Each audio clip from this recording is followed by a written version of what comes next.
Hello, I'm Dr. David Schwartz, and I'm the director of the Oakland University Counseling Center. I'm going to talk for a few minutes in this video about ways of managing stress and improving self-care during these very difficult times. Before I do that, though, a quick plug for the Oakland University Counseling Center. The OUCC is still open, and I want to let everybody know that we have shifted our model of service to phone sessions right now, and in the very near future we'll be able to offer video sessions to all of our clients as well. You can contact us in all the ways that you would normally contact us. So you can call our main phone line at 248-370-3465, or you can contact any of the individual staff members or therapists directly at their phone lines or at their emails as well. And if you don't know their email, you can go to our website at www.oakland.edu/OUCC, and under the staff listing page, all of our emails should be listed there. And again, if you or anyone you know within the OU community is struggling right now and you think you could use some assistance or some mental health treatment or help, please don't hesitate to reach out to us and give us a call or send us an email, and we can get somebody to talk with you and set up a meeting as soon as possible. Okay, so let's talk for a few minutes about dealing with anxiety during these very stressful and very scary times of the COVID-19 outbreak. I don't know anybody right now whose baseline anxiety is not significantly higher. Even people who normally have very little anxiety are feeling more stress and more anxiety than they normally do. It's part of the world we live in right now. But that doesn't mean there aren't ways where we can, in a healthy way, cope with this anxiety and find ways to channel it and actually lower it and manage it. So I'm going to cover a few of those things right now and just some other helpful tips that I think might prove of use to you throughout these difficult times. So first, I want to talk a little bit about social distancing. Obviously, this is very important right now, and we are under order in the state of Michigan to shelter in place. So for most of us, that means we are stuck in our homes, our apartments, or dorm rooms, and we're only having contact with either our roommates or our direct family, and some of us live by ourselves. And so that means we have to be very creative in finding ways to connect right now. We know that through many, many decades of research that loneliness and isolation are two major risk factors for depression and anxiety. So right now, we're looking to find other ways of connecting. For example, a lot of people are having connections through platforms like Zoom, Skype, and FaceTime, other video conferencing software. I know of some people that are having game nights with their friends and family, and they're just doing it over Skype or over Zoom.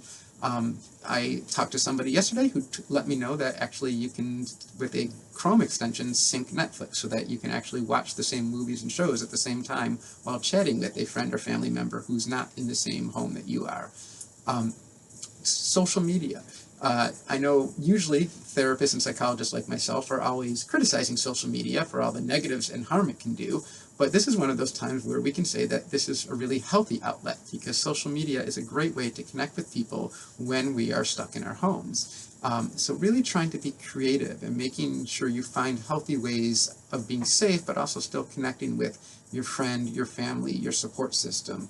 If you don't feel like you have a support system, then I would definitely encourage you to reach out to either us at the OUCC or a local therapist or counselor, and we can work with you to help you find a support system and find creative ways of getting connected with others. Another really important aspect of managing our stress and anxiety during this time is going to be self-care. This is more critical now than ever.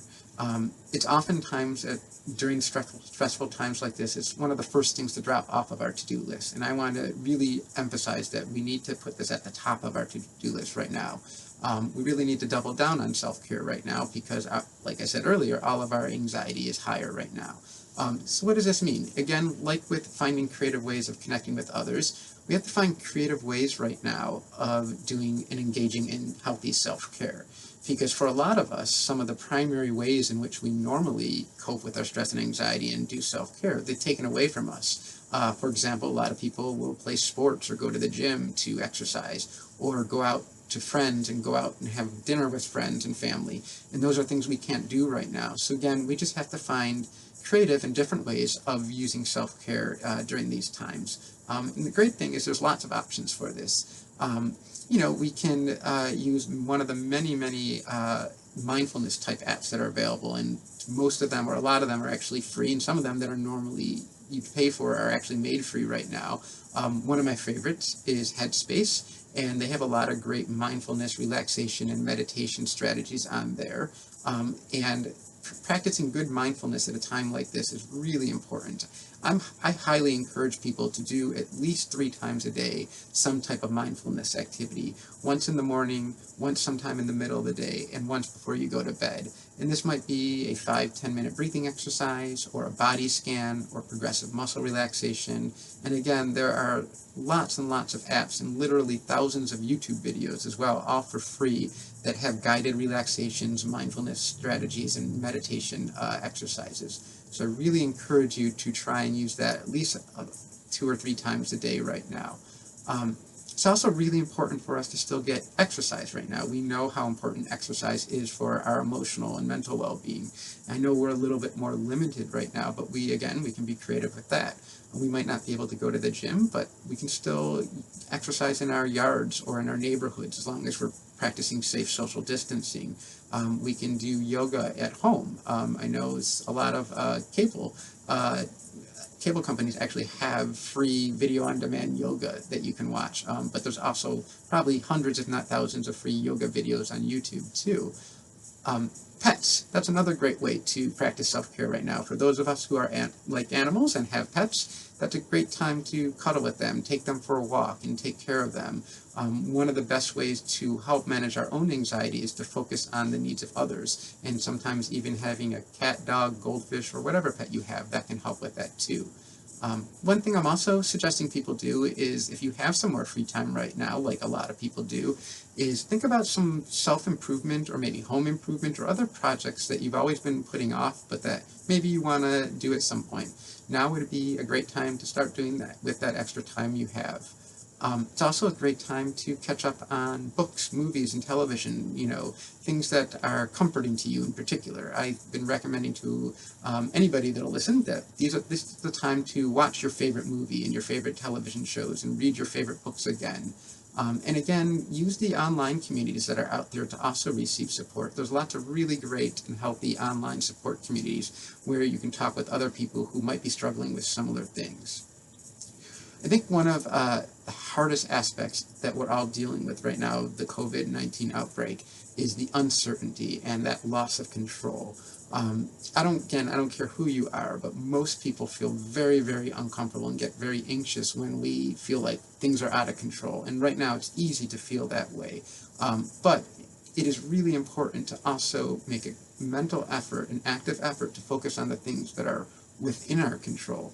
Because while it's true that there's a lot in the world right now that is out of our control, it's also true that there's always a lot within our lives that is in our control. And right now, more than ever, is a time to focus on those things and not focus just on the things that feel like they're out of our control. One of the things that I've been recommending to people to do is to think about what you want to do each day, because routine is so important. And right now, none of us are in our normal routine. And I think at some point we're going to start to feel like a new routine is setting in. And it's really important to try and establish a routine to help control our anxiety. So what I'm recommending people do is every night, not right before you go to bed, because I don't want it to interfere with your sleep, but maybe right before dinner or right after dinner, think about what you want to do the next day, and maybe write up just a quick outline, a loose outline even, of an agenda for what you want to do the next day, and be as detailed or as broad as you want to be, whatever's comfortable.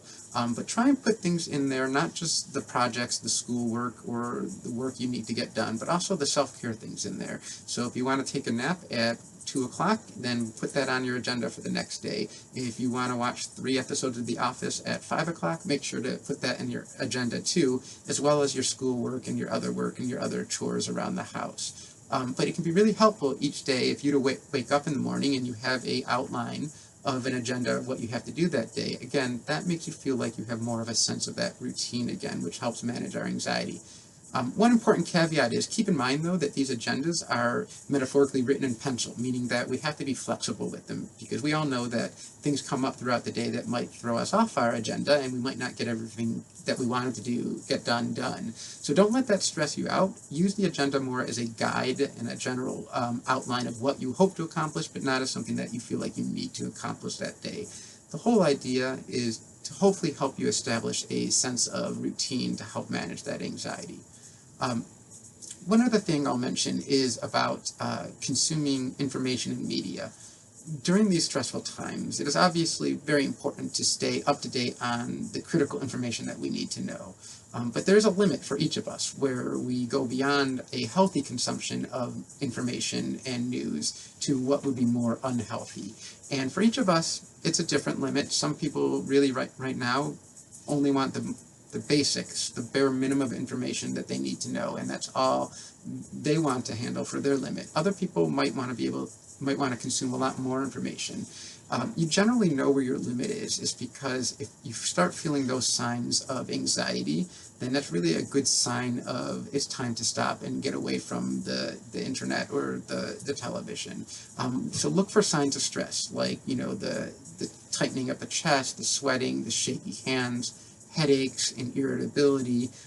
Really pay attention to your internal stress signs, and when you feel that you're getting to that limit, make sure that you take a break from the news and from the media, because it can be overwhelming right now. The other thing is to try and balance out the information that you're consuming. There's obviously a lot of very scary and very negative stories out there right now, but there's also a lot of very positive, heartwarming, and uplifting stories out there.